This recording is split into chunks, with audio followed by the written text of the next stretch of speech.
talk about the negative impact of mining, we receive over 90%. But when it comes to sharing the profits from mining, there are a lot of legislations there to support us, but we are receiving less. So, I want to thank the previous presenters too. How do we get the message to the people in the communities? How do they stand up for their rights? How do they report human rights abuses and environmental challenges using the appropriate quarters?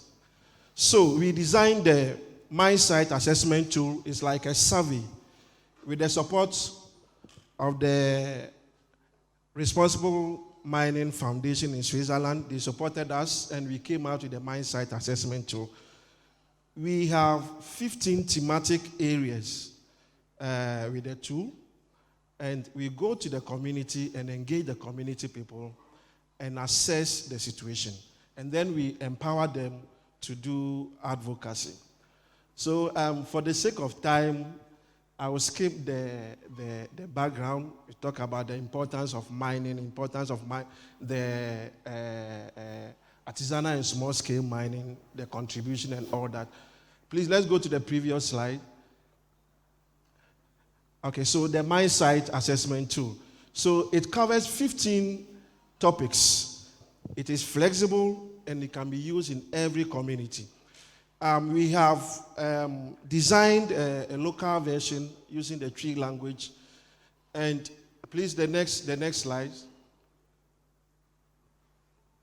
Yes, so these are the thematic areas of the mine site assessment tool. Let me add that we use this tool in every community where large-scale mining companies are operating, where small-scale mining companies are operating, and where artisanal miners are also operating. So we engage, we have series of questions under each of the thematic areas. And then we engage the communities, local employment, whether the people, the companies are giving them employment. We talk about procurement, whether they procure from the communities, air quality, whether they announce to them, whether when the quality of air decline, whether they inform the community or not, the water quality and water quantity, the tailings, do they involve the community? Do they have signs around where they dump their waste? Community grievances, we have health and safety, whether women are employed. It is very sad that in most of our conversations in the communities, women are normally not employed in the mines. Those from the community, and they say they don't have the capacity.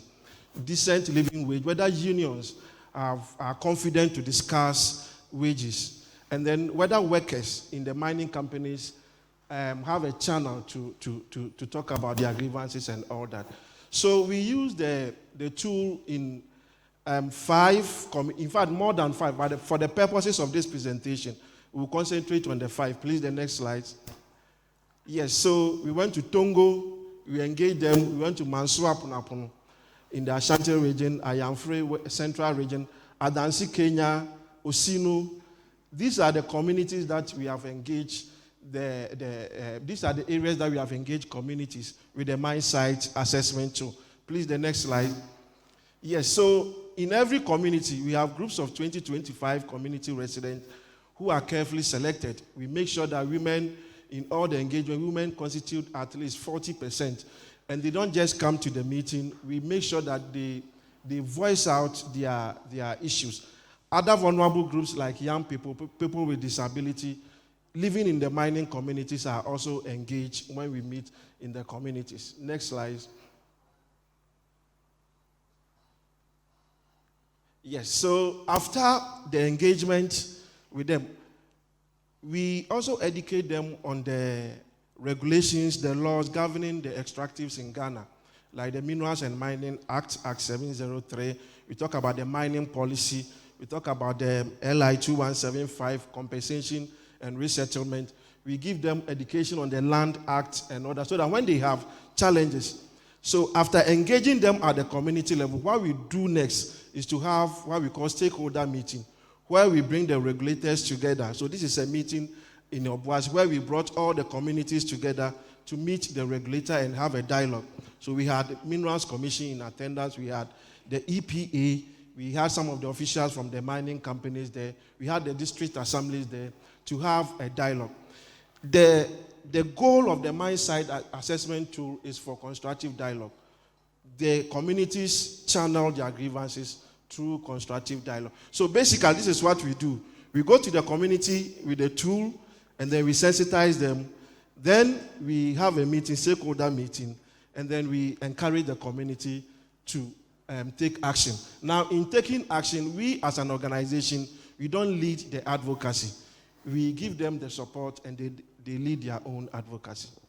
So these are some of the key takeaways after using the tool in the 5 communities. There are concerns. The major concern, I think, we conflict about on tailings and then abandoned mining pits and all that. These are key issues that we recorded. Very limited engagement between mining companies and their hosts. Most of the time, mining companies will visit the community, have a meeting with the chief and the opinion leaders, and that ends, and they think they have engaged their community.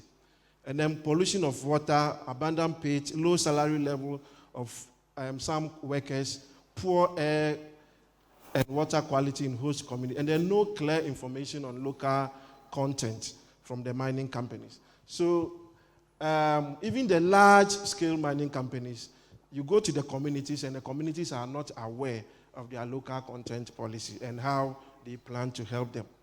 So these are our observations. On environment, the tool has typically been used to improve environmental management. On social accountability, the experience with the MSAT in Ghana has demonstrated that when communities are empowered and when they are given knowledge, they will be able to use appropriate context to address their grievances. For Manso Apunapun community, for instance, the dialogue empowered them to insist on their right. And in Manso Apunapun, they insisted, and the company, we had a series of engagement with the Minerals Commission came in, and some of them were compensated. Even though compensation is not part of the 15 thematic areas on the mine site assessment tool. But going around, we realized that compensation is one of the issues that keep coming. And we have, because the tool is flexible, we are adding it to the tool, and we keep educating the communities on compensation. Fortunately for us, there's a law. The LI 2175 clearly states what communities are supposed to do when it comes to. And then the Act 703, Minerals and Mining Act, Section 75 going, you get what to do when it comes to resettlement and compensation. In other areas, the mine site management was surprised to learn about their obligation for the management, disclosure of environmental issues, were more willing to engage. We also engaged some mining companies with the mine site assessment tool. Can we go on? Yes, and the multi-stakeholder intervention. In fact, that created a platform for the communities. And the stakeholders use the platform to educate them on what to do. In Ayamfree, a constructive dialogue has started with the company around local content and training of community members. And then gender and social inclusion issues. In fact, when you meet the communities and the companies, they give 100 million reasons why the women should not be given certain work to do. And we think that we should have a discussion around this. Gender and social inclusion around mining communities and in mining companies. And please, let's go on. Okay, so limitation of the tool. The tool does not explicitly capture issues of compensation. I think I've mentioned this. It doesn't have but compensation came up. And then the simple indicator, the MSAT, uses are very useful to engage with mine operators. However, it is more useful when it is used along with local legislation such as the Minerals and Mining Act. So when you go to the table, you should be able to use the laws in the country.